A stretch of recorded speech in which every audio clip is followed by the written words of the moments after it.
வாஞ்சித்து கதறுவது போல தேவனே நான் உம்மை வாஞ்சித்து கதறுகிறது.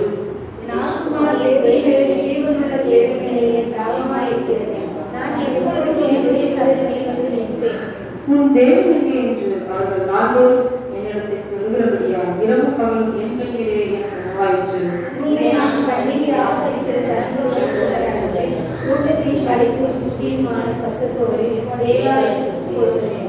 இதை நான் நினைக்கும் போது என் உள்ளம் எனக்குள்ளே உருகுகிறது. என் ஆத்துமாவே நீ ஏன் கலங்குகிறாய்? ஏன் எனக்கு தியங்குகிறாய்? தேவனை நோக்கி காத்தது அவர் சமூகத்துக்கு ரட்சிப்பை நிமித்தம் நான் அதிகமாக துதிப்பேன். என் தேவனே, என் ஆத்துமா எனக்குள் கலங்குகிறது. ஆகையால் யோர்தான் தேசத்திலும் எரிமோன் மலைகளிலும் சிறு மலைகளிலும் உம்மை நினைக்கிறேன். உமது மதகுகளின் இறைச்சலால் ஆழத்தை ஆழம் கூப்பிடுகிறது. உமது அலையிலும் திரையிலும் எல்லாம் என்மை புரண்டு போகிறது. பதற்காலத்திலே அவரது திருமையை கட்டளையிட்டார். ராக்காலத்திலே அவரை பாடும் பாட்டு என் வாயில் இருக்கிறது. என் ஜீவனுடைய தேவனை நோக்கி நான் என் கண்மலையில் தேவனை நோக்கி ஏன் என்னை மறந்தி? சத்துருவினால் ஒடுக்கப்பட்டு நான் ஏன் துக்கத்துடனே தெரிய வேண்டும் என்று சொல்லுகிறேன். தேவன் எங்கே என்று சத்துருக்கள் நாள்தோறும் என்பதை சொல்லி என்னை நிந்திப்பது என் எலும்புகளை உணர்வது போல் இருக்கிறது. நான் சென்று என் ஆத்மாவே ஏன் கலங்குகிறாய்? ஏன் எனக்கு பேசுகிறாய்? தேவனை நீ கந்தாய். என் முகத்தில் லட்சம் என் தேவனாக இருக்கிறதை நான் நினைக்கிறேன்.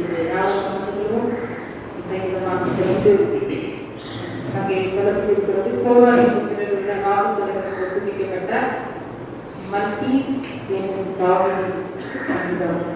தாவீது இந்த சங்கீதத்தை எழுதி கோரானின் புத்திரருக்கு அவர் ஒப்புவித்திருக்கிறார். 1வது வசனத்திலே நாம் பார்க்கிறோம். மானானது உங்களுடைய கவனத்துக்கு தகவல் போல தேவனே ஆத்துமா உன்னை வாஞ்சித்து கதறுகிறது என்று சொல்லி தாவீது சொல்வதை குறித்து நாம் பார்க்கிறோம். எப்படி மான்கள் ஒரு தண்ணீருக்காக ஒரு நீருக்காக அது வாஞ்சித்து அது கதறணும், அதே போல தேவனுடைய ஆத்மா நம் மேல என்ன செய்து வாஞ்சித்து கதறுகிறது. இன்னைக்கு வெயில் காலமே என்ன செஞ்சிருச்சு, ஸ்டார்ட் ஆயிடுச்சு. அப்போ இந்த வெயில் என்ன செஞ்சு நமக்கு தாங்க முடியும். தாகத்துல ஏதாவது கூல்ட்ரிங்க் குடிக்கணுமா அப்படின்னு சொல்லி கூல்ட்ரிங்க் என்ன செய்யறோம், குடிக்கிறோம். ஐஸ் போட்டு குடிக்கிறோம். அதனால கூட ஒரு வீட்டுக்கு போகும்போது ஏதாவது பாட்டி என்ன செய்றாங்க, ஃப்ரிட்ஜில் இருந்து ஐஸ் போட்டு என்ன செய்றாங்க, ஜூஸ் குடிக்கிறாங்க. கேட்டா எனக்கு ஒன்றும் செய்யாது அப்படின்னு சொல்லி தைரியமாக குடிக்கிறாங்க. தேவனுடைய பிள்ளைகளே, தாகத்தை என்ன செய்ய முடியல. தாகம்னா சாதாரண தண்ணி குடிச்சா தாங்க முடியல. அதுக்கு ஐஸ் போட்டு குடிச்சாதான் ஒரு தாகம் தண்ணி கூட ஒரு ஃபீலிங் எனக்கு இருக்கிறது. அதே போல ஒரு சாதாரண ஒரு தாகம் நமக்கு எடுக்கும் என்றால் நம்ம எவ்வளோ கதறுகிறோம், எவ்வளோ வாஞ்சிக்கிறோம் ஒரு தண்ணீருக்காக. அதே போல ஆண்டவராகிய இயேசு கிறிஸ்து ஒவ்வொரு ஜனத்தின் மேல் ஒவ்வொரு ஆத்மா மேல் என்ன செய்கிறார், வாஞ்சித்து கதறுகிறார். இன்றைக்கு அப்படிப்பட்ட வாஞ்சை நமக்குள்ளே என்ன செய்ய உண்டாயிருக்க வேண்டும். தாவீதோட வாஞ்சையெல்லாம் எப்பொழுதும் நான் தேவனுடைய சமூகத்தில் என்ன செய்வேன், வந்து நிற்பேன். தேவனுடைய சமூகம், தேவனுடைய ஆலயம், துதி, ஆராதனை, இதுதான் அவனுடைய வாஞ்சையா இருக்கு. அவனுக்கும் குடும்பங்கள் இருந்தது, அவனுக்கும் எல்லாமே இருந்தது. ஆனா அவனுடைய வாஞ்சை எப்பொழுதும் குடும்பம், குட்டி, குழந்தை, சொந்தம், பந்தம் என்று சொல்லி அதுல அவன் ஒரு நாட்டமா இல்லை, அதுல ஒரு தாகமா இல்லை. அதை விட மேலாக ஜீவனுள்ள தேவன் மேல என்ன செஞ்சிருந்தான், அந்த தாவீது மிகுந்த தாகம் உடையவனா இருந்தான். தேவனுடைய பிள்ளைகளே, நாமும் கூட அப்படிப்பட்ட தாகம் பெற்றவர்களா இந்த நாட்களில் இருக்க வேண்டும். ஏன் நாம் அப்படி இருக்க வேண்டும் என்றால், ஆண்டவர் நம்மளை விசேஷித்துள்ள நபராக, மனுஷனாக, மனுஷியாக என்ன செய்திருக்கிறார், பிரித்து எடுத்து வைத்திருக்கிறார். நாம் விசேஷித்தமானவர்கள். ஆகவே நம்மளுடைய தாகம் வாஞ்சையெல்லாம் கர்த்தரிடத்திலே என்ன செய்வது, இருக்க வேண்டும். நான் உலகத்தில்தான் வாழ்றோம், ஆனாலும் உலகத்துக்கு ஒத்த வேஷம் தெரியாதபடி நாம் கர்த்தரோடு நடக்க வேண்டும். கர்த்தர் மேல வாஞ்சையா இருக்க வேண்டும். கர்த்தருடைய ஆலயத்துக்கு போவோம் வாருங்கள் என்று சொன்னபோது நான் எப்படி இருந்தேன், மகிழ்ச்சியா இருந்தேன் என்று சொல்லி தாவீது சொல்கிறார். ஆலயத்துக்கு போவோம்னா ஒரு மகிழ்ச்சி. இன்றைக்குள்ள ஜனங்கள், இப்ப வருகிற ஜெனரேஷனுக்கு எல்லாம் ஆலயம்னா என்ன செய்யறதில்ல, பிடிக்கிறது இல்லை. செல்போன் இருந்தா மட்டும் போதும். அப்படிப்பட்ட ஒரு வாஞ்சை நிறைந்ததா என்ன செய்யறது காணப்படுகிறது. அப்போ பிள்ளைகளையும் ஆலயத்துக்கு ஏற்ற வாஞ்சையுடையவர்களை நம்ம என்ன செய்யணும், வளர்க்க வேண்டும். நன்றாக வேதத்தை வாசிப்பதற்கு, படிப்பதற்கு, ஜெபிப்பதற்கு, தேவன் மேல தாகம் உண்டாக்குவதற்கு நாம் பிள்ளைகளை என்ன செய்ய வேண்டும்? அந்த அப்படிப்பட்ட வாஞ்சையின் வழியாக யார் நடத்த வேண்டும்? பெற்றோர்களை நாம் அவர்களை நடத்த வேண்டும். அப்போ தாவீதோட வாஞ்சை எப்படி காணப்பட்டது? தேவனோடு சஞ்சரிக்கிற ஒரு அனுபவம் நிறைந்ததா இருக்கிறது. அவன் சொல்லுகிறான், என் ஆத்துமாவே உண்மை வாஞ்சித்து கதறுகிறது, உங்க மேல வாஞ்சியா இருக்குதப்பா அப்படின்னு சொல்லி அவன் நினைச்சுகிறான், சொல்லுகிறான். இன்றைக்கு நம்முடைய வாஞ்சை எது இருக்குது? தேவனுடைய பிள்ளைகளே, நம்முடைய கணவன் மேல வாஞ்சையா இருக்கிறோமா? இல்லைன்னா நம்ம மனைவி மேல, பிள்ளைகள் மேல, பெற்றோர்கள் மேல? சிலர்லாம் அப்படியே ஒரு விக்கிரகத்தை போல வணங்குவார்கள் பெற்றோர்களை. இல்லைன்னா கணவனை தெய்வமா கணவன் இருந்தா போதும், அவரோட அன்பு இருந்தா போதும், மனைவி இருந்தா போதும், காதல் இருந்தா போதும். அப்படிப்பட்ட ஒரு வாஞ்சை அல்ல. தேவன் மேலே வாஞ்சை, ஜீவனுள்ள தேவன் மேல நமக்கு வாஞ்சை இருக்க வேண்டும். நமக்காக அவர் சிலுவையில ரத்தம் சிந்தி மறித்து ஜீவனையே கொடுத்திருக்கிறார். தேவன் மேல நம்ம செய்ய வேண்டும், வாஞ்சை உள்ளவர்களா நாம் இருக்க வேண்டும். மாத்திரமல்ல, சொல்லி நாத்துமா தேவன் மேல், ஜீவனுள்ள தேவன் மேலே தாகமா இருக்கிறது. நான் எப்பொழுது தேவனுடைய சந்நிதி வந்து நிற்கிறார், நம்முடைய வாஞ்சை எல்லாம் தேவனுடைய சமூகம், தேவனுடைய சந்நிதி, இப்படிப்பட்ட வாஞ்சை இருக்கிறது. தேவனுடைய பிள்ளைகளே, இன்னைக்கு உங்களுடைய வாஞ்சை எப்படி இருக்கிறது? அன்னைக்கு அப்போஸ்தலர் 3ஆம் அதிகாரத்துல நம்ம வாசிக்கும் போது அங்கே பேதுரு யோவான் எங்க போனாங்க? தேவனுடைய ஆலயத்துக்கு போனாங்க. நம்ம வாசிக்கிறோம். அப்ப தேவனுடைய ஆலயத்துல என்ன செய்வாங்க? செபிப்பாங்க, சோதரிப்பாங்க, ஆராதனை செய்வாங்க. அப்போ அவர்களுக்கு சீஷர்களுக்குள்ள எப்படிப்பட்ட வாஞ்சை காணப்படுது? தேவனுடைய சமூகத்திலே ஜெபிக்க வேண்டும் என்கிற ஒரு வாஞ்சை, ஜெபவேலைங்கிற வாஞ்சையை நேரத்தை ஏற்படுத்தவர்கள் என்ன செய்தாங்க? ஜெபிக்கும்படிக்காக அவருடைய உள்ளங்கள், இருதயங்கள் எப்படின்றது? தாகம் நிறைந்ததா இருக்கிறது. ஆனா இன்றைக்கு நம்மளுடைய வாழ்க்கை எப்படி இருக்கிறது? கொஞ்ச நேரம் கிடைச்சாலே அந்த நேரத்துல செல் பார்த்துடணும், டிவி சீரியல் பார்த்துடணும், எல்லாம் படுத்து ரெஸ்ட் எடுக்கணும், இப்படிதான் நம்மளுடைய உள்ளங்கள் ஏங்குகிறது. ஆனா என்னைக்காவது கொஞ்சம் ஒரு சின்ன டைம் கிடைச்சா தேவனுடைய சமூகத்துல நான் இருப்பேன் வாஞ்சை இருக்குதா? ஆனா தாவீதுக்கு இருக்குது. ஆகவேதான் நான் இந்த சங்கீதத்தில் எப்படியாக எழுதுகிறான். அது மாத்திரமில்ல, அங்கே 5ஆம் வசனத்துல நாம் பார்க்கும்போது, என் ஆத்மாவை நீயே கலங்குகிறாய், ஏன் எனக்கு இயங்குகிறாய்? தேவனை நோக்கி காக்கிறார், சமூகத்து ரட்சிப்பின் நிமித்த நான் அவரை துதிப்பேன். அவன் ஆத்மாவை நோக்கி பார்த்து பேசுகிறான். அவன் சொல்லுகிறான், ஏன் நீ கலங்குற, ஏன் இயக்கமா இருக்கிற? நீ தேவனுடைய சமூகத்தில் என்ன செய்? காத்து. இன்னைக்கு அநேகருடைய வாழ்க்கையில எப்படி காணப்படுகிறது? கலக்கம், இயக்கம். ஏதாவது ஒரு வார்த்தையை கேட்டா என்ன செஞ்சது? பயம் வந்துருது. யாராவது ஒரு நபரை பார்த்தா கலக்கம் வந்துருது. ஆனா தாவீதோட வாழ்க்கையிலும் அநேக கலக்கங்கள் வருவதெல்லாம் அவன் கர்த்தருக்குள்ளே தன்னை செய்கிறான், அவருடைய வசனத்தினால தன்னை திடப்படுத்திக் கொள்கிறான். அவன் ஆத்மாவோட பேசுகிறான். ஏன்பா நீ கலங்குற? தேவனுடைய சமூகத்தில் என்ன செய்? காத்து. சாதாரணமா பேசுகிறான் கலக்கத்தின் நேரத்துல. அப்ப பாருங்க, இன்றைக்கு நம்மளோட வாழ்க்கையில கலக்கங்கள், சத்துரு நம்மளை அடிக்கும்படிக்காக எழுப்பி வரும்போது எல்லாருக்கும் என்ன வரும்? பயம் வரும். ஆனா அந்த சூழ்நிலையில் நம்ம என்ன செய்யணும்? கர்த்தருடைய சமூகத்துல காத்திருக்கிறவர்களா இருக்க வேண்டும். வேதம் ஏசாயா சொல்லுகிறது போல, கர்த்தருக்கு காத்திருக்கிறவர்கள் கடுகளை போல என்ன செய்வார்கள்? செட்டைகள் எடுத்து உயர எழுப்புவார்கள். அப்ப கர்த்தருக்கு நம்ம காத்திருக்கும் போது ஆண்டவர் ஒரு புதிய பலனை தருகிற தேவனா இருக்கிறார். அவர்கள் செட்டைகள் எடுத்து உயர எழுப்பலாம், பறக்கலாம். அப்ப தேவனுடைய சமூகத்துல நம்ம என்ன செய்ய வேண்டும்? காத்திருக்க வேண்டும். காத்திருக்கும் போது நம்மளுடைய கலக்கம், நம்ம பயம் எல்லாம் போய்விடும். அப்போ தாவீது சொல்லுகிற காரியம் என்ன? நீ ஏன் கலங்குற? இன்றைக்கு தேவனுடைய நீங்க அநேக காரியங்களை குறித்து என்ன செய்யறீங்க? கலங்குறீங்க. கடனை குறித்து கலங்குறீங்க, பிள்ளைங்களுடைய எதிர்காலத்தை குறித்து கலங்குறீங்க, புருஷனை பார்த்து என்ன செய்றீங்க? கலங்குறீங்க. இன்னும் என்னென்ன காரியங்களே குறித்து என்ன செய்றீங்க? பயப்படுறீங்க. என்ன ஆகும் என் வாழ்க்கையில, என்ன ஆகும், என்ன சம்பவிக்கும் சொல்லி நீங்க பயப்படாதீங்க, நீங்க கலங்காதீங்க. உங்களுடைய காரியத்தை கர்த்தருடைய சமூகத்துல வச்சு காத்திருந்து ஜெபிங்க. ஆண்டவருடைய சமூகத்தில் இருந்து உங்களுக்கு ரட்சிப்பும் விடுதலையும் ஆசீர்வாதம் என்ன செய்யும்? கடந்து வரும். இன்றைக்கு நம்ம அதை செய்யறதே இல்லை. அதுதான் நமக்கு கசப்பா வேதனையா இருக்குது. தேவனுடைய சமூகம்னா என்ன செய்யுது? அநேகருக்கு அது ஒரு பயங்கர ஒரு எப்படி சொல்றது? ஒரு மலையை பேர்த்து கொண்டு வர சொன்னா அது எவ்வளவு கடினமோ அதே போல கடினமாக அந்த காரியங்கள் பார்க்கப்படுகிறது. அந்த காரியத்தை நாம் கடினமாய் பார்க்காதபடி லகுவால் ஈஸியாக அதை நம்ம பார்ப்போம். அதில் நம்ம என்ன செய்வோம்? பிரயாசப்படுவோம். தேவனுடைய சமூகத்துல காத்திருப்போம். ஈஸியான ஒரு காரியம். 10 நிமிஷம் நம்மளுடைய விஷயத்துக்காக நம்ம தண்ணி சிந்தி பாரமா நம்ம ஜெபிக்கும் போது நம்முடைய இருதயம் என்ன செய்யும்? நல்லா ஃப்ரீயாய் தெரியும், நல்ல லகுவாய் இருக்கும். நம்முடைய பாரம் மறந்து போயிடும். அதான் வேதத்தில் வசனத்தில் சொல்றதுக்குள்ள கர்த்தர் மேலும் பாரத்தை வைத்துட்டு கலங்கி தவிக்காது என்று சொல்லப்பட்டு நீதிமான் ஒழிக்கப்பட்டார், ஒருபோதும் தள்ளாட விட மாட்டார். அப்போ கலைக்கு நம்ம தவிக்க கூடாது, அவர் மேல நம்ம பாரத்தை வைத்து விட வேண்டும், நம்ம திகைய கூடாது. அது தாவீது அவர் சொல்லுகிற காரியம், அவனோட ஆத்மாவை நோக்கி அவன் பார்த்து பேசுகிற காரியம், நீ ஏன் கலங்குகிறாய், நீ ஏன் தியங்குகிறாய், தேவனை நோக்கி காக்கிற சமூகத்து ரட்சிப்பின் நான் அவரை துதிப்பேன். தேவனுடைய பிள்ளைகளே, நீங்க கலங்காதீங்க, அவருடைய பிரச்சனைக்காக போராட்டத்துக்காக கலங்காதீங்க. அந்த தேவனுடைய சமூகத்துல வச்சு நீங்க என்ன செய்யுங்க, ஜெபம் பண்ணுங்க.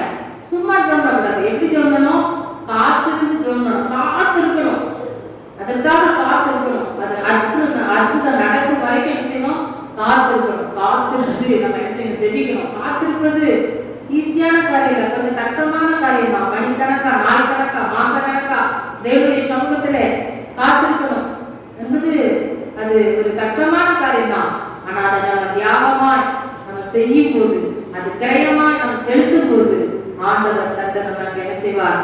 நம்மளுடைய கலக்கத்திற்கு, பயத்திற்கு ஈடாக ஆண்டவர் நமக்கு கலக்கங்கள் மாறி ஆண்டவர் நமக்கு ரட்சிப்பை, விடுதலை, ஆசீர்வாதத்தை தருகிற தேவனாய் இருக்கிறார். ஆகவே நம்ம இந்த தொடர்ந்து 11ஆம் வசனத்துல அதுதான் சொல்லப்பட்டிருக்கிறது, ஆத்துமாவை நீ ஏன் கலங்குகிறான். 6ஆம் வசனத்திலே ஆகவே இன்றைக்கு கலக்கத்தோடு வந்திருக்கிற தேவனுடைய பிள்ளைகளை நீங்கள் கலங்காதீர்கள். தேவனுடைய சமூகத்துல வாஞ்சியா இருங்க. மரியாதை தேவனுடைய சமூகத்துல வாஞ்சியா இருந்தார். அந்த மரியாதை போல நம்ம மாறுவோம். மாத்தாலை போல அல்ல. மாத்தாலை போல யாரும் இருக்க வேண்டாம். உலக காரியங்களை குறித்து கவலைப்படாதபடி தேவனுடைய சமூகத்திலே வாஞ்சியாய் நாடி இருக்கின்ற தாவீதை போல, தாவீது ஒரு அவன் ஆடுகளை மேய்க்கும் போது கர்த்தர் தான் தேடினான். அவன் அரசனான போது கர்த்தர் என்ன செஞ்சான்? தேடினான். வாஞ்சை அன்றைக்கு அப்படிப்பட்ட வாஞ்சை இருக்கிற கர்த்தர் நம்மள ஆரம்ப நாட்கள் அநேகர் என்ன செய்வாங்க? ஒன்றில்லாத போது தேவனுடைய சமூகத்துல பாதத்துல கடந்து ஜெபம் பண்ணுவாங்க. ஆண்டவரே நான் ஆசீர்வதியும், என் குடும்பத்தை, என் எல்லையை பெரிதாக்குன்னு சொல்லுவாங்க. நாளடைவில் அவங்க வாழ்க்கையில ஆசீர்வாதம் வந்த போது என்ன செய்யறாங்க? தேவனுடைய சமூகத்தை, தேவனுடைய ஆலயத்தை மறந்து விட்டு போகிறவர்களா இருக்கிறார்கள். அப்படி இல்லை, ஆண்டவர் நம்மளை உயர்த்தினாலும், நம்ம பெரிய ஆசீர்வதிக்கப்பட்ட பெரிய ஜனமாய் மாறினாலும் கர்த்தரை நம்ம வாஞ்சித்து நம்ம துதித்து அவர் சமூகத்தை காத்திருந்து கதறும் போது நிச்சயமாகவே கர்த்தர் மெய்யான சந்தோஷத்தை, சமாதானத்தை, ஆசீர்வாதத்தை, ரட்சிப்பையும் நமக்கு, நம் குடும்பத்துக்கு, சந்ததிக்கு, தேசத்துக்கு கொடுத்து நம்மை நிறைவாய் வழிநடத்தும். பேசட்டும். வாசிப்போம். லூக்கா 10ஆம் அதிகாரம் 19ஆம் வசனத்தை பக்கம் 90ஆம் பக்கம். இதோ சர்ப்பங்களையும் தேள்களையும் மிதிக்கவும் சத்துருவினுடைய சகல வல்லமையை மேற்கொள்ளவும் உங்களுக்கு அதிகாரம் கொடுக்கிறேன், ஒன்றும் உங்களை சேதப்படுத்த மாட்டார். லூக்கா 10:19 சேர்ந்த போது வாசிப்போம்.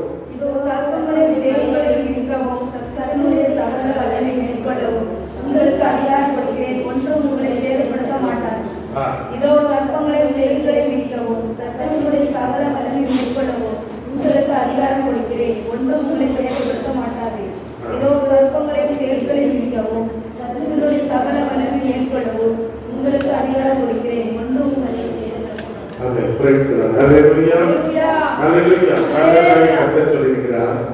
சர்ப்பங்களையும் தேள்களையும் மேற்கொள்ளக்கூடிய ஒரு அதிகாரத்தை, ஒரு வல்லமையை நான் உங்களுக்கு தருவேன் என்று சொல்லுகிறேன். நல்ல கரங்களை தட்டி கர்த்தரை சொல்லுங்கள். ஹல்லேலூயா, ஹல்லேலூயா, ஹல்லேலூயா. ஆண்டவராகிய கர்த்தர் அங்கே 70 சீஷர்களை அவர் தெரிந்தெடுத்து அவர்களை 2 பேராக கிராமங்களுக்கும் பட்டணங்களுக்கும் இடையே அவர்களை அனுப்பி அவர்களை ஆண்டவர் சொன்னார், நீங்கள் எதை கொண்டு போக வேண்டாம், புறப்பட்டு போங்க. ஆட்டுக்குட்டிகளை ஓநாய்களுக்குள்ளே அனுப்புவது போல நான் உங்களை அனுப்புகிறேன். பணப்பையாவது, சாமான் பையாவது, பாதரட்சையாவது நீங்கள் கொண்டு போக வேண்டாம். வழியிலே ஒருவரிடத்திலும் கேட்கவும் வேண்டாம். ஒரு வீட்டுக்குள் பிரவேசிக்கும் போது இந்த வீட்டுக்கு சமாதானம் கொண்டவராக இருந்து வாழ்த்துங்கள். சமாதானத்தின் புத்திரர் அங்கே இருந்தால் நீங்கள் சொன்ன சமாதானம் அங்கே செல்லும் என்று சொல்லி ஆண்டவர் சொன்ன. அது மட்டுமல்ல, அந்த வீட்டிலே தங்கியிருந்து அவர்கள் கொடுக்கிறதை வாங்கி புஷியுங்கள். வேலையார கூலிக்கு பத்திரனாக இருக்கிறான். வீட்டுக்கு வீடு போகாதீர்கள். ஒரு பட்டணத்தில் உங்களை ஏற்றுக்கொள்ளாவிட்டால் இன்னொரு பட்டணத்துக்கு போங்கள். பிணியாளர்களை சுஸ்தமாக்கி தேவனுடைய ராஜ்யம் சமீபமாக இருக்கிறது என்று சொல்லுகிறார். அல்லேலூயா சொல்லுங்க. அல்லேலூயா. அப்ப இயேசு கிறிஸ்து அவர் சீஷர்களுக்கு அதிகாரம் கொடுத்திருந்தார். வியாதியில் உள்ளவர்களை சுஸ்தமாக்க முடியாது, பிசாசு பிடித்தவர்களை விடுதலையாக்க முடியாது, அற்புத அடையாளங்களை செய்யக்கூடிய ஒரு அதிகாரத்தை கொடுத்திருக்கிறார். அல்லேலூயா. நீங்க எத்தனை பேர் விசுவாசிக்கிறீர்கள்? ஆண்டவர் எனக்கு அதிகாரம் கொடுத்திருக்கிறார். அல்லேலூயா சொல்லுங்க. எத்தனை பேர் விசுவாசிக்கிறீர்கள்? அவன் தேவன் எனக்கு அதிகாரம் கொடுத்திருக்கிறார். வியாதியின் மேலே, பிசாசின் மேலே, அசுத்த ஆவிகள் மேலே, கடன் பிரச்சனையின் மேலே, நம்முடைய இல்லாமையின் மேலே, வறுமையின் மேலே தேவன் நமக்கு அதிகாரம் கொடுத்திருக்கிறார். ஒரு அல்லேலூயா சொல்லுங்க. அல்லேலூயா. அவரெல்லாம் போய் சொன்னார்கள், ஆண்டவரே பிசாசுகளுக்கு உங்களுடைய நாமத்தினால் பிசாசுகளை விரட்டினோம், பிசாசுகளுக்கு கீழ்ப்படுகிறது என்று சொல்லி சொன்னார்கள். ஆண்டவர் சொன்னார், இதோ சாத்தான் மின்னலை போல வானத்திலிருந்து விழுகிறதை கண்டேன். ஆனாலும் பிசாசு உங்களுக்கு கீழ்ப்படுகிறதுக்காக நீங்கள் சந்தோஷப்படாமல் உங்களுடைய பேர் பரலோகத்தில் இருக்கிற ஜீவ புஸ்தகத்தில் எழுதுகிறதுக்காக சந்தோஷப்படும். இன்னைக்கு ஒரு அற்புதம் நடந்துவிட்டால், ஒரு கர்த்தர் நம்மை கொண்டு ஒரு காரியம் செய்துவிட்டால் நமக்குள்ளே சந்தோஷம் உண்டாகிறது. ஆண்டவர் பிசாசை நான் விரட்டி விட்டேன், நான் இந்த சமூகத்துக்காக ஜெபித்தேன், ஆண்டவர் தெய்வீக சுகத்தை கொடுத்து விட்டார், இந்த கடன் பிரச்சனைக்காக ஜெபித்தேன், கர்த்தருடைய கடனெல்லாம் மாற்றி விட்டார், இந்த பிள்ளை இல்லாதவர்களுக்காக ஜெபித்தேன், இந்த கர்த்தருக்கு ஒரு நல்ல பிள்ளையை கொடுத்தார், இந்த திருமண தடைக்காக நான் ஜெபித்தேன், கர்த்தர் செய்துவிட்ட நல்லதுதான். ஆனால் கர்த்தர் சொன்னார், இதற்காக நீங்கள் சந்தோஷப்பட வேண்டாம், பரலோகத்தில் உடைய பெயர் எழுதியிருக்கிறதுக்காக சந்தோஷப்படுங்க. அல்லேலூயா. ஆண்டவர் எப்படி நம்முடைய பெயரை பரலோகத்தில் எழுதுவார் சொல்லுங்க பார்க்கலாம். ஆண்டவர் எப்படி எதற்காக நம்முடைய பெயரை எழுதுவார் சொல்லுங்க. எதற்காக எழுதுவார்? அவரை நம்புகிற ஜனங்கள், அவரை விசுவாசிக்கிற ஜனங்கள், அவரை ஏற்றுக்கொண்ட ஜனங்கள், அவரை ஏற்றுக்கொண்டு பிதா குமாரன் பரிசுத்த ஆவியினாலே ஞானஸ்நானம் பெற்ற ஜனங்கள், அவரை பரிசுத்த ஆலயத்துக்கு வருகிற ஜனங்கள், இவருடைய பெயரை கர்த்தர் என்ன செய்வார் சொல்லுங்க, ஜீவ புஸ்தகத்தில் எழுதுவார். அல்லேலூயா. அல்லேலூயா. யோவானுக்கு வெளிப்படுத்தின விசேஷத்திலே நாம் ஒரு வசனத்தை நாம் வாசிக்க பார்க்கலாம். வெளிப்படுத்தின விசேஷம்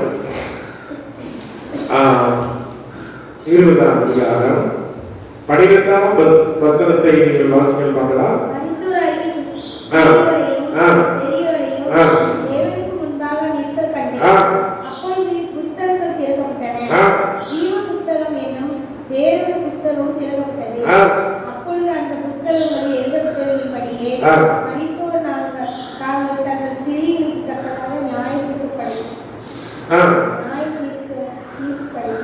பதினைந்தாம் வசனத்தை வாசிங்கள்.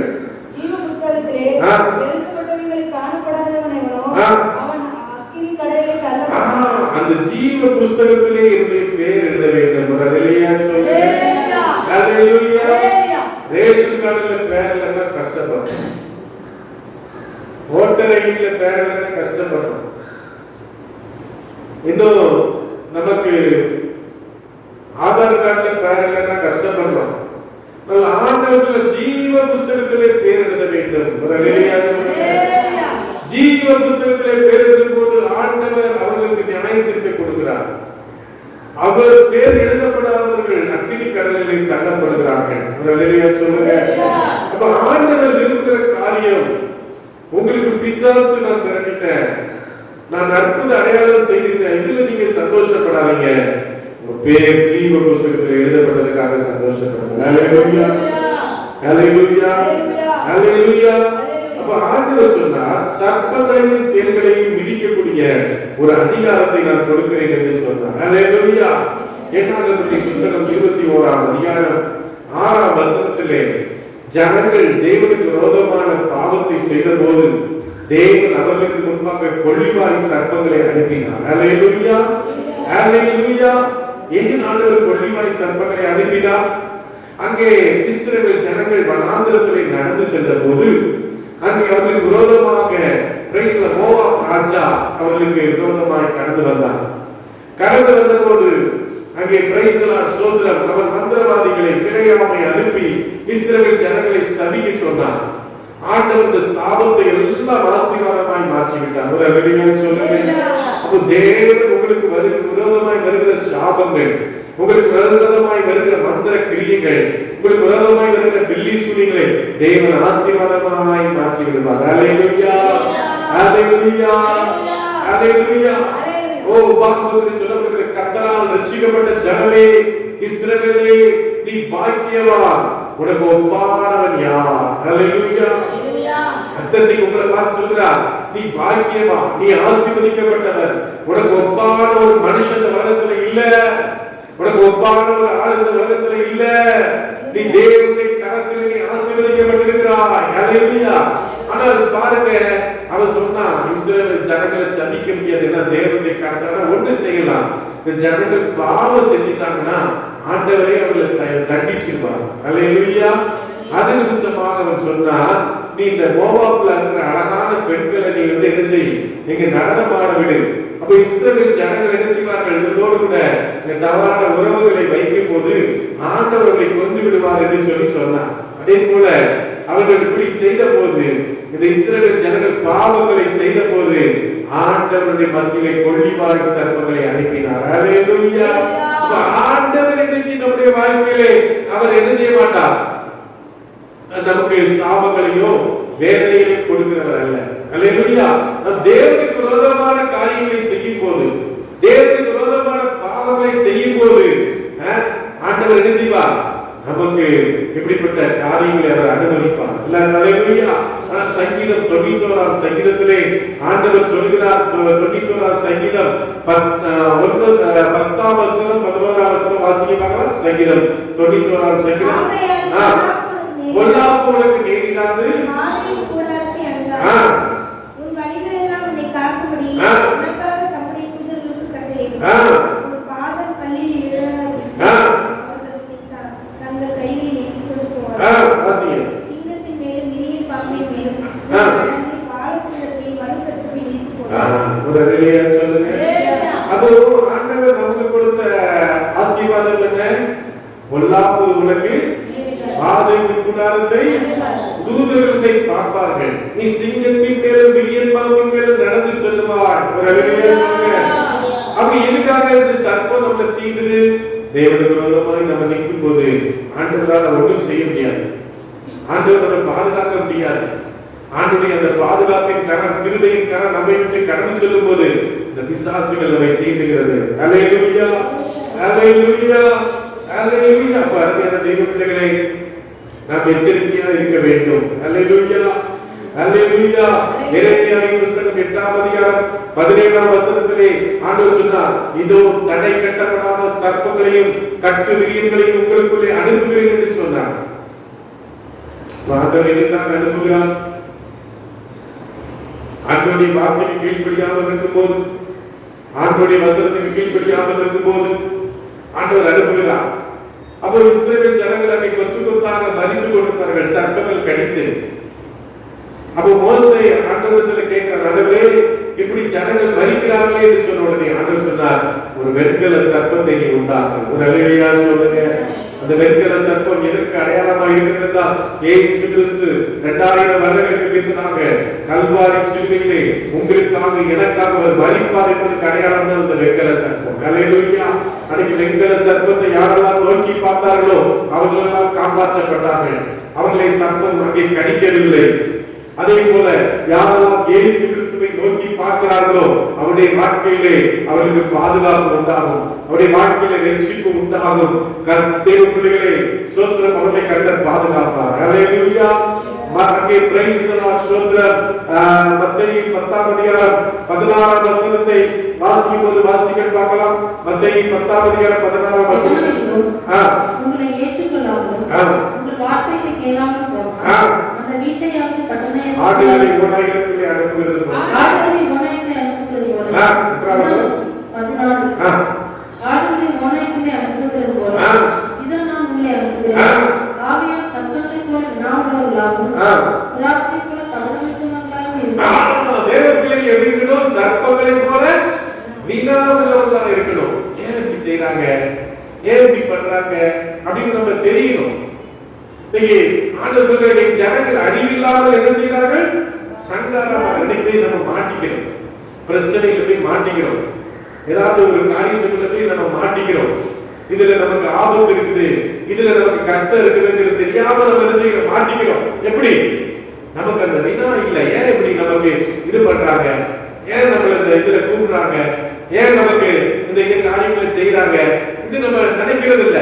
பரவாயில்ல, என்ன பிரச்சனை பாத்துக்கலாம் அப்படின்னு நம்ம நினைக்கும் போது நம்முடைய வாழ்க்கையை நாம் மாட்டிக்கொள்கிறோம். ஹல்லேலூயா, ஹல்லேலூயா. அப்ப அருமையான தேவ பிள்ளைகளே, சர்ப்பம் ஸ்திரீயை பார்த்து சொன்னது வாசிகள் பார்க்க ஆதியாகமத்தின் புஸ்தகம் 3ஆம் அதிகாரம் 4ஆம் வசனத்தை வாசிங்கள். ஆதியாகமம் 3ஆம் அதிகாரம் 4ஆம் வசனம். ஸ்திரீயை நோக்கி நீங்கள் சாகவே சாவதில்லை. ஹல்லேலூயா சொல்லுங்க. ஆண்டவராகிய கர்த்தர் வானத்தை பூமியும் அங்கே 6 நாளிலே உண்டாக்கினார். 6வது நாளிலே ஆதாம் ஏவாளை கர்த்தர் உண்டாக்கினார். ஹல்லேலூயா சொல்லுங்க. அப்ப ஆண்டவர் மனிதனை மண்ணினாலே உண்டாக்கி அவனுக்கு அயர்ந்த நித்திரை கொடுத்து அவர் விலாயினை எடுத்து ஆண்டவர் ஏவாளை உண்டாக்கினார். ஹல்லேலூயா. ஆண்டவர் ஆதாமுக்கு ஒரு கற்பனை கொடுத்திருந்தார். இந்த தோட்டத்துல எல்லா கனியும் இருக்குது, எல்லா கனியும் நீ புசிக்கலாம், ஆனா நன்மை தீமை அறியத்தக்க கனியை நீ புசிக்கவே புசிக்கக்கூடாது. ஹல்லேலூயா சொல்லுங்க. நீ புசிச்சனா செத்து போய்ட்டாங்க. ஆனா சர்ப்பம் சொல்லுச்சு நீ சாகவே. எது உண்மை, ஆண்டவர் சொன்னது உண்மையா, சர்ப்பம் சொன்னது உண்மையா சொல்லுங்க. ஆண்டவர் சொன்னது உண்மையா? அவங்க சாகலையே, ஆண்டவர் செத்து போயிரும் சொன்னாரு, எது உண்மை சொல்லுங்க. என்னது, சர்ப்பம் போய் சொல்லுச்சு. அப்போ அங்க என்ன நடந்ததுனால் தேவனுடைய ஆண்டவருக்கும் மனுஷனுக்கும் இந்த உறவு துண்டிக்கப்பட்டது. ஹல்லேலூயா சொல்லுங்க. ஆண்டவர் அன்னைக்கு ஆதாம் ஏவாளை உண்டாக்கி அவர் கீழே இறங்கி வந்து அவர்களோடு கூட பேசினார். கீழே இறங்கி வந்து அவர்களோடு கூட அங்கே அவர்களோடு கூட அங்கே அவர்களோடு கூட இருந்தார். ஆனால் இந்த சர்ப்பம் வஞ்சித்தபடினாலே அவர்கள் தோட்டத்திலிருந்து விரட்டப்பட்டார்கள், அவர்கள் சபிக்கப்பட்டார்கள். அது மட்டுமல்ல, அவருடைய வாழ்க்கையிலே என்ன நடந்தது, ஆண்டவருக்கு மனுஷனுக்கு உள்ள உறவு துண்டிக்கப்பட்டது. ஹல்லேலூயா சொல்லுங்க. அப்போ அந்த சர்ப்பம் என்ன செய்யும் பாருங்க, அது பொய் சொல்ல பாருங்க. உங்கள் உங்கள் யாருக்கு உங்கள் தகப்பன் பொய்யனா இருக்கிறான், பொய்யனும் பொய்க்கு பிசாசுடைய வேலை என்ன, பொய் சொல்வது. யோவான் 10:10 சொல்லுங்க, திருடன் திருடவும் கொல்லவும் அழிக்கவும் வருகிறானே. அவன் யாரு? திருடன், கொல்லுகிறவன், அவன் அழிக்கிறவன். அவன்கிட்ட நல்லதை பார்க்க முடியாது. அவன் பொல்லாதவனாக இருக்கிறான் பிசாசு, அவன் தந்திரவாதி, அவன் கொலை செய்கிறவன், எவனை விழுங்கலாமோ என்று கட்சிக்கிற சிங்கத்தை போல இருக்கிறான். ஹல்லேலூயா, ஹல்லேலூயா.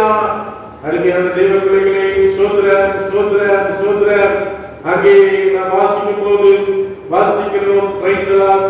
வெளிப்படுத்தல் விசேஷம் 12ஆம் அதிகாரம் 4ஆம் வசனத்தை வாசிக்க பார்க்கலாம். Praise the Lord. அதில் வானத்தின் நட்சத்திரங்களின் 1/4 எடுத்து அவைகளை பூமியில் விழத்தள்ளிற்று. பிரசவ வேதனைப்படுகிற அந்த ஸ்திரீ பிள்ளை பெற்றவுடனே அவளுடைய பிள்ளையை பச்சித்து போடும்படிக்கு அந்த வலுசர்ப்பம் அவளுக்கு முன்பாக நின்றது. வலுசர்ப்பம் அவளுக்கு முன்பாக அந்த பிசாசு பூமியில மட்டுமல்ல, அவர் வானத்திலும் சுற்றி வருகிறார். ஹல்லேலூயா. ஒரு நாளிலே தேவனுடைய புத்திரர் நிற்கிறார்கள், அங்க போய் பிசாசு நிற்கிறான். சொல்றா, ஆண்டவர் கேட்கிறார், என் தாசனாகிய யோகிகள் கண்ணை வைத்தாயோ? அவன் உத்தமனும் சன்மார்க்கனும் தேவனுக்கு பயந்து தீமை விட்டு விலகிறவர்கள் சொல்றார். அப்ப அவன் பாட்டுக்கு சுதந்திரமா எங்கேயும் போவான், வானத்துக்கு போவான், பூமிக்கு போவான். அவன் பாருங்க எதுவரைக்கும் அவன் போவான். வாசிக்க வரலாம். Praise the Lord. சோதரம். அங்கே வாசிக்கும் போது வெளிப்படுத்துற விசேஷம் 12ஆம் அதிகாரத்திலே நான் வாசிக்கிற வானத்திலே ஒரு யுத்தம் உண்டாயிற்று. வாசிக்க பார்க்கலாம். ஒரு வசனம் 7ஆம் வசனம் வாசிக்கலாம். வானத்திலே ஒரு யுத்தம் உண்டாயிற்று. மிகாவேலும் அவனை சேர்ந்த தூதர்கள் வலுசர்ப்பத்தோடு யுத்தம் பண்ணினார்கள். வலுசர்ப்பமும் அதை சேர்ந்த தூதரும் யுத்தம் பண்ணி ஜெயம் கொண்டார்கள். வலுசர்ப்பமும் அவனோடு சேர்ந்த தூதர். அப்ப தூதர் தான். பிசாசு என்றவன் யாரு? வானத்திலிருந்து கீழே விழுந்த தூதர். அவன் சொன்ன ஆண்டவருக்கு மேலாக ஏறுவேன், தேவனுக்கு மேலாக வீட்டிற்கு சொல்லணும். ஆண்டவரை பூமியில தள்ளிவிட்டார். அவன் தள்ளப்பட்டவன். அவன் இன்னும் தூதனாக தான் இருக்கிறான். ஆண்டவரோட முற்றிலும் அடிக்கல. அந்த யுத்தம் உண்டாயிற்று. இப்ப என்ன நடக்கிறது? வாசிக்க பார்க்கலாம். 13ஆம் வசனத்தை வாசிக்க பார்க்கலாம். தான் பூமியிலே தள்ளப்பட்டதை அறிந்து அந்த ஆண்குடியை பெற்ற ஸ்திரீயை துன்பப்படுத்தினது.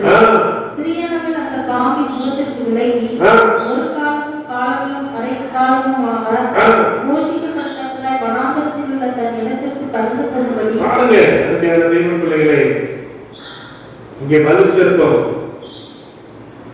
அங்கே பாருங்கள் ஸ்திரீக்கு விரோதமாக எழுதி நிற்கிறது. குடும்பங்களுக்கு விரோதமாக எழுதி நிற்கிறது. தேவனுடைய பிள்ளைகளுக்கு விரோதமாக எழுதி நிற்கிறது. அல்லேலூயா, அல்லேலூயா. அருமையான தேவ ஜனமே, நாம் எச்சரிக்கையாக இருக்க வேண்டும். நாம் கவனமாக இருக்க வேண்டும். அல்லேலூயா. அது வலு சர்ப்பம் என்பது அது நமக்கு விரோதமான ஒரு சக்தி, நமக்கு விரோதமான ஒரு காரியம், தூதர், நமக்கு விரோதமான ஒரு ஆயுதம். நாம் எச்சரிக்கையா இருக்க வேண்டும். ஆண்டவர் லூக்கா 11:12 சொல்லும்போது சொன்னார், உன்னிடத்தில் அப்பத்தை கேட்கிற பிள்ளைக்கு நீ என்ன கொடுப்பாயோ? தேளை கொடுப்பாயோ? அல்லேலூயா சொல்லுங்க. உன் பிள்ளை அப்பம் கேட்டா நீங்க என்ன கொடுப்பீங்க? அப்பம் கொடுப்பீங்க. அப்பம் தான் வாங்கி கொடுப்பீங்க. தேள் கொடுப்பீங்களா? பாம்பு வாங்கி கொடுப்பீங்களா? கொடுக்க மாட்டீங்க. கல்ல கொடுக்க மாட்டீங்க. அப்ப அருமையான தெய்வ பிள்ளைகளே, அந்த தேள் என்பது ஒரு பொல்லாத அது சக்தியாய் காணப்படுகிறது, வல்லமையாய் காணப்படுகிறது. இஸ்ரவேல் ஜனங்கள் 40 வருஷம் வனாந்தரத்தில் நடந்த போது அவர்கள் தேள்களுக்குள்ளாய் கடந்து சென்றார்கள், கொள்ளிவாய் சர்ப்பங்களுக்குள்ளாய் கடந்து சென்றார்கள்.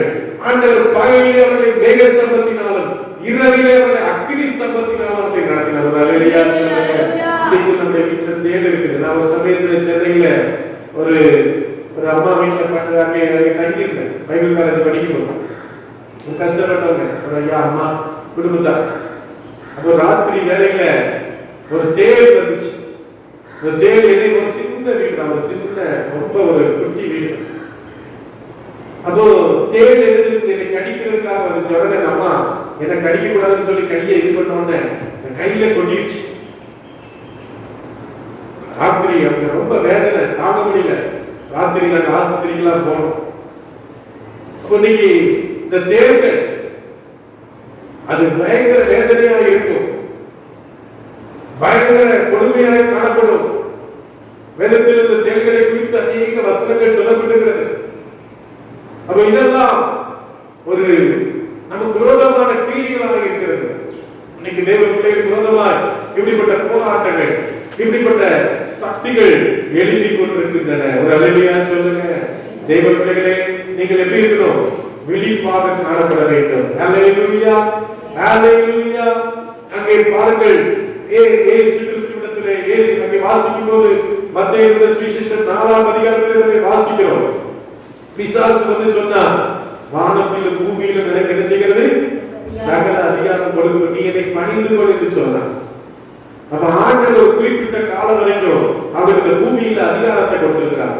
இயேசு கிறிஸ்துவின் வருகை வரைக்கும், இயேசு கிறிஸ்துவின் 1000 வருஷ அரசாட்சி வரைக்கும் அவருக்கு சில அதிகாரங்களை கொடுத்திருக்கிறார். அவருக்கு சில காரியங்களை ஆண்டவர் ஒப்பு கொடுத்திருக்கிறார். ஆகவேதான் பிசாசு இயேசு கிறிஸ்துவிடத்தில் வந்து சோதிக்கும்படியாக இடத்திலே வந்தார். ஹல்லேலூயா. ஒரு சில நாட்களுக்கு பின்னதாக நமக்கு என்ன வருகிறது? புனித அந்த சாம்பல் புதன் வருகிறது. அதுல இருந்து 40 நாட்கள் என்ன நடக்கும்? உபவாச ஜெபம் பண்ணுவாங்க. தெய்வ பிள்ளைகள் எல்லாம் உபவாசம் இருந்து ஜெபிப்பாங்க 40 நாட்கள். இயேசு கிறிஸ்து 40 நாள் உபவாசம் இருந்தது போல நாமும் 40 நாள் என்ன செய்வோம்? உபவாசம் இருந்து ஜெபிப்போம். அப்போ உபவாசம் இருந்து ஜெபித்து முடித்து விட்டு வந்த உடனே பிசாசு சொன்னா, இந்த கல்லுகளை நீ என்ன செய்? அப்பமாக்கி தர. நம்ம நினைப்போம் உபவாசம் இருந்துட்டோம், ஜெபம் பண்ணிட்டோம், ஆகவே பிசாசு ஈஸியா புரிய இல்ல. உபவாசம் இருந்தாலும் நமக்கு என்ன இருக்கணும்? தேவனுடைய வார்த்தை நமக்குள்ள இருக்கணும். அல்லேலூயா சொல்லுங்க. அல்லேலூயா. பிசாசு சொன்ன அந்த கல்லுகளை நீ என்ன செய்? அப்பமாக்கி சாப்பிடு என்று சொன்னார். ஆண்டவர் என்ன சொன்னார்? மனுஷன் அப்பத்தினால் மாத்திரமல்ல, தேவனுடைய வாயிலிருந்து புறப்படுகிற கல்லினால் அவருக்கு வார்த்தையினாலே இளைப்பான் என்று சொன்னார். அல்லேலூயா சொல்லுங்க. உடனே சொன்னார், நீ மேலிருந்து கீழே குதி, தேவாலயத்திலிருந்து கீழே குதி, ஒரு பாத கலியிடாத பிடிக்க என்ன செய்வார்கள்? அவன் வசனம் சூப்பரா தெரிஞ்சவன். பாத்தீங்களா? ஏசுநாதர் சொன்னாரு, மனுஷன் அப்பத்தினால் மாத்திரமல்ல தேவனுடைய வாயிலிருந்து புறப்படுகிற அப்படி சொல்றாரு. உடனே சொல்றா என்ன சொல்றான் சொல்லுங்க, நீ மேல இருந்து கீழே குதிச்சனா உடைய கால்கள் பாதங்கள் கலியிடாதபடிக்கு என்ன செய்வார்கள்? உன் காலை ஏந்தி கொண்டு போவார்கள். ஒரு அல்லேலூயா சொல்லுங்க. பாத்தீங்களா? அப்ப ரொம்ப கவனமா இருக்கணும். நம்மளோட நல்லா வேற படிச்சுட்டாங்க பிசாசு. அவன் நம்மளே டைம் வாசிக்க மாட்டான், அவன் நல்லா வாசிப்பான். ஏன்னா நம்மள பாவத்துல இழுத்துடவும் இல்ல, அக்கிரமத்துல இழுத்துடவும் இல்ல. அதனால அப்படிப்பட்ட காரியங்களை செய்வான். அல்லேலூயா அல்லேலூயா. நான் ஆண்டவர் சொன்னார், பிரைஸ் தி லார்ட். ஸ்தோத்திர வாசிகள் யோவான் 14:31 30 வாசிக்கலாம். 14 அதிகாரம் 30. நான் பிதாவில் அன்பாய் இருக்கிறேன் என்றும் பிதா எனக்கு கட்டளையிட்டபடி செய்தேன். 14:30 30. இனி நான் உங்களுடனே அதிகமாய் பேசுவதில்லை. இந்த உலகத்தின் அதிபதி வருகிறான், அவனுக்கு என்னிடத்தில் ஒன்றும் எனக்கு ஒன்றுமில்லை. பிசாசு என்கிட்ட வர, என்கிட்ட இது பண்றதுக்கு ஒண்ணுமே இல்ல. அல்லேலூயா. யோவான் 12:31 வாசிக்கலாம். யோவான் 12:31. இப்பொழுது இந்த உலகத்துக்கு நியாயத்தீர்ப்பு உண்டாயிருக்கிறது. இப்பொழுது இந்த உலகத்தின் அதிபர் அதிபுறம்பாக தள்ளப்படுவான். அல்லேலூயா. இந்த உலகத்தின் அதிபதியாகிய பிசாசு தள்ளப்படுவான். ஒரு அல்லேலூயா சொல்லுங்க. எப்படி அந்த தள்ளப்பட்டான்? சிலுவையிலே இயேசு கிறிஸ்து நமக்காக மரித்ததினாலே அவன் தள்ளப்பட்டான். ஒரு அல்லேலூயா சொல்லுங்க. இந்த சிலுவை மரணம் என்பது சாதாரணமானது இல்லை தேவ பிள்ளைகளே. சிலுவை மரணம் என்பது இன்னைக்கு இயேசு கிறிஸ்து நம்மை பாவத்திலிருந்து அக்கிரமத்திலிருந்து விடுவித்திருக்கிறார். விடுவித்தது மட்டுமல்ல, அந்த பொல்லாத பிசாசின் மேலே தேவன் நமக்கு அதிகாரத்தை கொடுத்திருக்கிறார். ஒரு அல்லேலூயா சொல்லுங்க. அல்லேலூயா அல்லேலூயா. வாசிங்கள் மார்க் 3:15 ஆண்டவர் பிசாசின் மேலே கொடுத்த அதிகாரங்கள் என்ன? பேய்களை துரத்தக்கூடிய ஒரு அதிகாரத்தை கொடுத்திருக்கிறார். அல்லேலூயா. நோய்களை சுகமாக்கக்கூடிய ஒரு அதிகாரத்தை கொடுத்திருக்கிறார். ஒரு அல்லேலூயா சொல்லுங்க. அல்லேலூயா. ஆண்டவர் என்ன பண்ணினார்?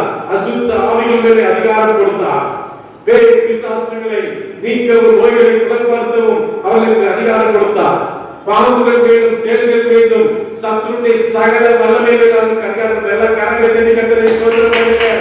அல்லேலூயா. மார்க் 16 அதிகாரம் 13 வசனத்தை வாசிக்கலாம். அநேக பிசாசுகளை துரத்தி அநேக நோயாளிகளை எண்ணெய் பூசி சுத்தமாக்கினார்கள். அவருடைய பேர் பிரசித்தமாகும். ஆமென். அநேக பிசாசுகளை துரத்தி அநேகரை எண்ணெய் பூசி என்ன பண்ணினா? எல்லாம் கரங்களை தட்டி கர்த்தரை ஸ்தோத்திரப்படுங்க. வியாதி வந்துருச்சுன்னா உடனே என்ன பண்ணுங்க? ராத்திரி வேலையாளுக்கு வியாதி வந்துருச்சு, உடனே எண்ணெயை ஜோம் பண்ணி தலையில பூசுங்க. ஆண்டவர் சொல்லியிருக்கிறார்களா? எவனாகிலும் வியாதிப்பட்டால் யாக்கோபின் புத்தகம் 5ஆம் அதிகாரத்தில் சொல்லப்படுகிறது, நீங்கள் ஒருவர் குதிரைகளை ஒருவர் அணைக்கிட்டு ஒருவருக்காக ஒருவர் ஜெபம் பண்ணுங்கள், எண்ணெய் பூசி ஜெபம் பண்ணுங்கள். விசுவாசமுள்ள ஜெப பிடியாளிகளை புருஷனுக்காக ஜெபம் பண்ணுங்க. தலையில எண்ணெய் பூசி. கணவனுக்கு இருக்கிறாரா? காய்ச்சல் இருக்குதா? உடனே தலையில எண்ணெய் பூசி ஜெபம் பண்ணுங்க. மனைவி வயிறு வலிக்குறாங்களா? வயிற்றுல எண்ணெய் பூசி ஜெபம் பண்ணுங்க. அல்லேலூயா சொல்லுங்க. அல்லேலூயா. ஜெபம் பண்ணணும். நீங்க ஜெபம் பண்ணாலே எவ்வளவு காசு மிச்சம் தெரியுமா? ஆனா வியாதி வந்தவள உடனே டாக்டர் 10 செகண்ட்ல டாக்டர் போயிடும். அல்லேலூயா அல்லேலூயா. வியாதிக்காக நம்ம ஜெபம் பண்றோமா? அந்த வியாதியை விரட்டி நம்ம ஜெபம் பண்றோமா? அல்லேலூயா அல்லேலூயா. அருமையான தேவ பிள்ளைகளே, யோவான் புத்தகம் 2ஆம் அதிகாரம் 13ஆம் வசனம் வாசிக்கலாம். யோவான் 2:13 வாசிங்க. பிதாக்களே, ஆதி முதலில் இருக்கிறவர்களை நீங்கள் அறிந்திருக்கிறதினால் உங்களுக்கு எழுதுகிறேன். வாலிபரே, பொல்லாங்கனை நீங்கள் ஜெயித்ததினால் உங்களுக்கு எழுதுகிறேன். வாலிபரே, பொல்லாங்கனை நீங்கள் ஜெயித்தீர்கள். எல்லாம் கரங்களை தட்டி கர்த்தரை ஸ்தோத்திரம். அல்லேலூயா. இங்க இருக்கிற வாலிபர்கள் எல்லாம் யாரு? பிசாசை ஜெயித்தீங்க. நீங்க வாலிப பிள்ளைகள் எப்படி ட்ரக் யூஸ் பண்றாங்க? ட்ரக்ஸ் 24 மணிக்கு ட்ரக்ஸ்ல தான் இருக்காங்க. அவங்களுக்கு பாய் ஃப்ரெண்ட், பாய் பெஸ்டி, அப்புறம் என்னது சொல்லுங்க? பொம்பளை கல்யாணம் பண்ணிக்கிறாங்க, ஆணு கல்யாணம் பண்ணிக்கிறாங்க. எவ்வளவு அக்கிரமங்கள், எவ்வளவு அநியாயங்கள், ரவுடிசம், எத்தனையோ காரியங்கள். ஆனா கர்த்தர் நீங்க உங்களை அதெல்லாம் கர்த்தர் உங்களை ஜெயிக்க வைத்திருக்கிறார். அல்லேலூயா சொல்லுங்க. பிள்ளைகளை கர்த்தர் ஜெயிக்க வைப்பார். பிள்ளைகளுக்காக நீங்க ஜெபம் பண்ணணும். எங்க அப்பா அம்மா என் தலையில கை வச்சு ஜோபனா தலையில அப்படி தட்டி விடும், போ ஜோபனாதீங்க. அவங்க அப்படி ஜோபன இன்னைக்கு ஆண்டுடைய பிள்ளைகளாக இருக்கிற ஒரு அலையியா சொல்லுங்க. அப்போ அருமையான தேவ பிள்ளைகளே, நீங்கள் பொல்லாங்கனை ஜெயித்தவர்கள், பிசாசை ஜெயித்தவர்கள். இன்னைக்கு பிரைஸ் யாக்கோபு 4:7 சொல்கிறது, தேவனுக்கு கீழ்ப்படிந்தவர்கள், பிசாசுக்கு எதிர்த்து நில்லுங்கள், அவன் உங்களை விட்டு ஒரு அலையியா சொல்லுங்க. ஹalleluya. அவனை எதிர்த்து நிக்கணும். போடா. ஒரு ஆள் சண்டைக்கு வரானா அப்படி பயந்து ஓடிக்கிறதுல என்ன இருக்கு? அடிடா அடிடா பாப்போம், கொல்லுடா பாப்போம் அப்படி சொல்லணும். கொல்லுறியா? என் உயிரை எடுத்துருக்கியா? என்ன நீ அடிச்சிருக்கியா? எனக்குள்ள இயேசு இருக்கிறார். ஹalleluya சொல்லுங்க. ஆண்டவர் சொல்ல, மலையை பார்த்து பேசுங்கள், வியாதியை பார்த்து பேசுங்கள், கடன் பிரச்சனையை பார்த்து பேசுங்கள், பொருளாதார தேவைகளை குறித்து பேசுங்கள். நீங்கள் பேசும்போது தேவனுடைய வல்லமை அதிலே வெளிப்படும். எல்லா கரங்களை தட்டி ஸ்தோத்திரம் பண்ணுங்க. ஹalleluya. ரோமர் பிரைஸ் தி லார்ட். ரோமர் 16:20 வாசிங்க பார்க்கலாம். ரோமர் 16:20 வசனத்தை வாசிங்க. ரோமர் 16:20. சமாதானத்தின் தேவன் தாமே. வாசிங்க. ரோமர் 16:20.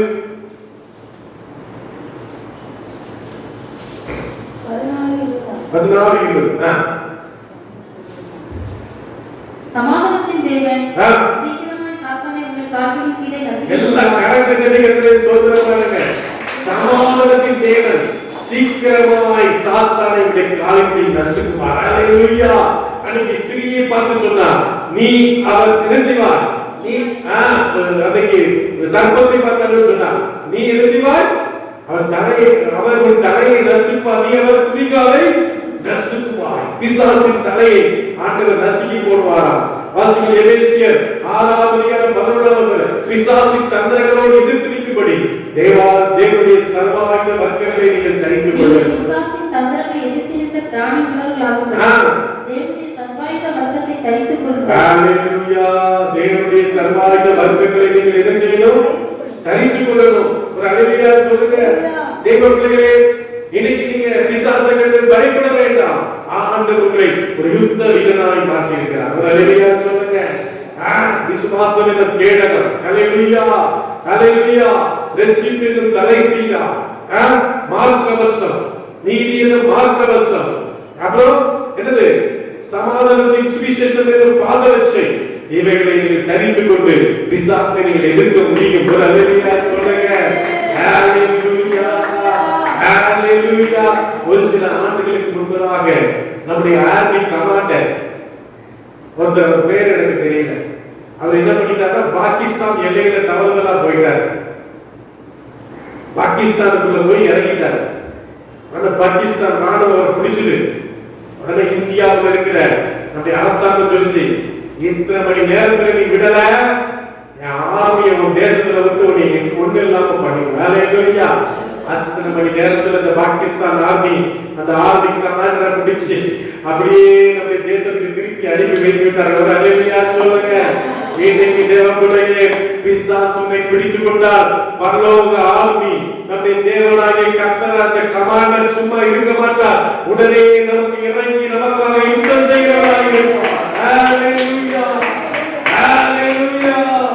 ஹalleluya. ஆண்டவர் வேதத்திலே நாம் பார்க்கும்போது அநேக நாடக புஸ்தகங்கள், ராஜாக்கள் புஸ்தகத்திலே கர்த்தர் அவர்களோடு கூட இருந்து யுத்தம் செய்தார். தேவ பிள்ளைகளோடு கூட, தேவ ஜனத்தோடு கூட இருந்து அவர்களுக்காக யுத்தம் செய்தார். தேவ பிள்ளையே, இன்னைக்கு உனக்கு இருக்கிற பிரச்சனைகள், உனக்கு இருக்கிற போராட்டங்கள், உனக்கு இருக்கிற நெருக்கங்கள் மத்தியிலே நீ நினைக்கிறாய், ஆண்டவர் என் கூட இல்லை, நான் தனித்து விடப்பட்டேன், எல்லாரும் என்னை கைவிட்டு விட்டார்கள், என் வாழ்க்கை அவ்வளவுதான், என் வாழ்க்கை அவ்வளவுதான் நினைத்துக் கொண்டிருக்கிறார். இல்லை, கர்த்தர் உன்னை குறித்து பெரிய திட்டங்களை வைத்திருக்கிறார், உன்னை குறித்து பெரிய நோக்கங்களை வைத்திருக்கிறார், உன்னை குறித்து பெரிய காரியங்களை வைத்திருக்கிறார். ஹalleluya. தேவன் நம்மிடத்தில் அன்பு கூறுவதற்கு ஆயத்தமானவர்களை கண் காணவில்லை, காது கேட்கவில்லை, அது மனுஷனுடைய இருதயத்திலே தோன்றவில்லை. ஹalleluya. தேவனை அபிஷேகித்தது சும்மா அல்ல, தேவனை ரட்சித்தது சும்மா அல்ல, தேவன் மேலே தம்முடைய வல்லமை வைத்தது சும்மா அல்ல. தேவன் உன்னை கொண்டு பெரிய காரியங்களை செய்யும்படியா, பெரிய தேவனுடைய ராஜ்யத்தை கட்டும்படியா, தேவன் தம்முடைய சித்தத்தை நிறைவேற்றும்படியா கர்த்தர் பெரிய காரியங்களை செய்து கொண்டு எல்லாரும் வாய்களை கர்த்தரை ஸ்தோத்திரம் பண்ணுங்க. எல்லாரும் வாய்களை கர்த்தரை ஸ்தோத்திரம். அருமையான தேவ பிள்ளையே, ஆண்டவர் சொல்கிறார், ஓ இதோ சர்ப்பங்களை தேள்களை மிதிக்கவும் சர்ப்பத்தை சகல அதிகாரங்களை மேற்கொள்ளவும் உனக்கு அதிகாரம் கொடுக்கிறேன். ஒருவனை சேதப்படுத்த மாட்டாத. எல்லா வாயில கர்த்தரை ஸ்தோத்திரம் பண்ணுங்க. எல்லா வாயில கர்த்தரை ஸ்தோத்திரம் பண்ணுங்க. இன்னைக்கு கர்த்தர் உனக்கு அதிகாரம் கொடுத்திருக்கிறார். சர்ப்பத்தின் மேலே, பிசாசின் மேலே, ஒரு சூழ்நிலை மேலே, ஒரு வியாதி மேலே, ஒரு பிரச்சனை மேலே உனக்கு அதிகாரம் கொடுத்திருக்கிறார்.